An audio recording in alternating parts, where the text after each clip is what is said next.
Hello, divine creations, divine marvels, infinite, eternal, joyful, blissful consciousness. Thanks so much for dropping by this video. So, what's the relationship between non-duality, Advaita Vedanta, and LOA, Law of Attraction? As pretty much anyone who knows, Law of Attraction is all the rage these days, and it's been so for I don't know, it's been gaining popularity for the last, I don't know, 10, 15 years. And some people wonder, well, how are the two related and how are they different? And I love the questions. So first of all, let's look at some ways in which they're related. So Joe Vitale, who is in The Secret, so first of all, from my point of view, they're like, in terms of their goal. But Joe Vitale, who was one of the main proponents of law of attraction, he was in The Secret. He came up with a very interesting model that actually really does interface well with non-duality. He said that there's 3 stages of consciousness. The first stage is victim consciousness, where you think all this stuff is just happening to you for no good reason. The second stage is when you learn about law of attraction and you realize, oh my gosh, this is happening to me for a reason, and I can actually create something different. The third stage, he says, is once you get clear on your creative power, then you dedicate your life just to serving the divine. In essence, a kind of surrender to this creative power. And instead of being so fixated on, I want this, I want that, is how can I be of service? Now, that third stage is very related to non-duality. Now, of course, most people who are into law of attraction are not into surrender and releasing their desires. They're very much, hey, I want to draw in this, or I want to manifest this, or desire is good.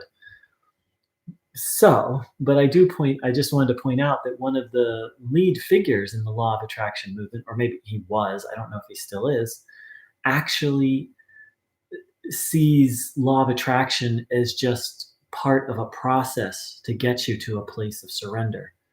And of course, Ramana Maharshi said that there's only really in the end, there's only 2 paths, and that's realizing the self or complete surrender, giving up of, in essence, I don't know if he was quoting Christ, but he said, Ramana said, until you get to the point where it's not my will, but thine. So another place where they overlap is Joe Dispenza, who is definitely at the forefront of the movement. Now, Dr. Joe, as he's fondly called, he teaches law of attraction, but he teaches it a little different, which most people ignore. And most people just like, I'm going to study Dr. Joe so I can get a new relationship and a new job and da-da-da. But what he actually teaches is if you want, your personality creates your personal reality. So if you want to change what's happening out here, you have to change what's happening inside. If you want a new reality, you need a new personality. So a lot of his work is focused on helping people literally clean up their inside, create a healthy, functional person. Now, this is right in line with traditional Advaita Vedanta, which says before you even start self-inquiry, the majority of people need to clean up their inside. So I know these are very tenuous connections because most people who are into law of attraction are just like, hey, I just want shit. I just want shit, and I don't want to have to do any physical work to get it. But not it. I mean, there are people who are approaching it because they're wanting healing. And so other than these very tenuous connections, which I've just made, the two are completely different because their goals are completely different. So law of attraction, in essence, is a form of spiritual materialism. Materialism in the sense of stuff is going to make me happy. if I have the relationship, if this health problem gets healed, if I have more money, then I'll be happy. Advaita Vedanta says you already are happy, and the only thing that's keeping you from noticing that is that you want the new relationship, you want the health problem fixed, and you want um, what was the other one I had? More money. Um, so as you can see, the law of attraction is like I'm going to get stuff, and Advaita Vedanta says you already actually have everything you need. Not to say that you won't get a job, not to say that you won't get into relationships, not to say that you won't um, make the best choices around your health, but you do them from a very different place. In Advaita Vedanta, there's absolute clarity that no thing can make you happy because you already are happy.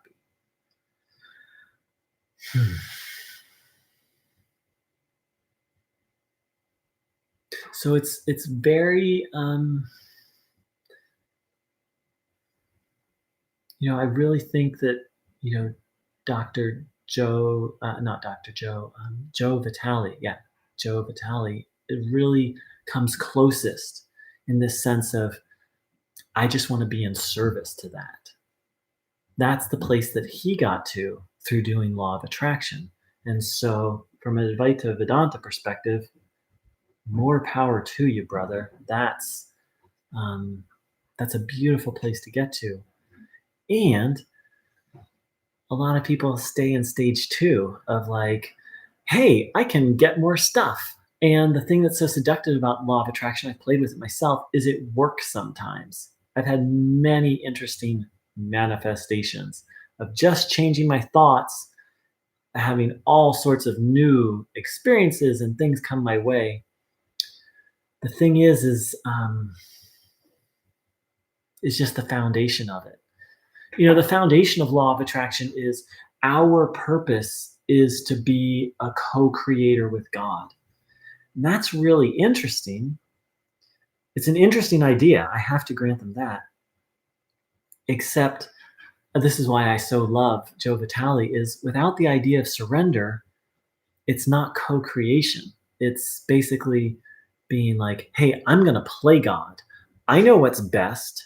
I know how life should be orchestrated. And so I'm going to do that with my mind.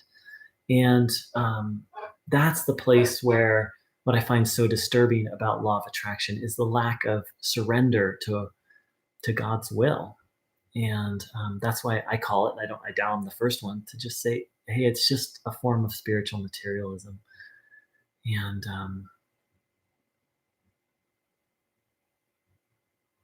And then there's nothing wrong with finding a more harmonious relationship, a more harmonious job, more harmonious health, but it's all about the energy behind it.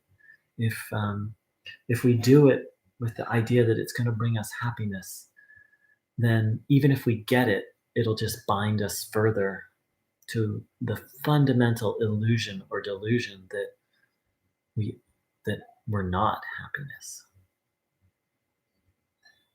Thank you so much for dropping by. Take care. Much love.